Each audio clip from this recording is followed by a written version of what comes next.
అమ్మా, నాన్న, నేను పాత ఎలక్ట్రానిక్స్తో రోబోట్ చేస్తున్నా అంటూ మాధవి హ్యాపీగా చెప్పింది.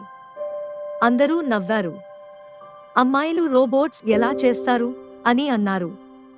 ఒకరోజు మాధవి తాను చేసిన రోబోట్ పనిచేయడం మొదలుపెట్టింది. హాయ్, నేను మిత్ర అంది రోబోట్. వావ్, నువ్వు మాట్లాడగలవా? మాధవి ఆశ్చర్యపోయింది. నువ్వు నన్ను చాలా అద్భుతంగా తయారు చేశావు. నేను నీ స్నేహితురాలిని అంది మిత్ర.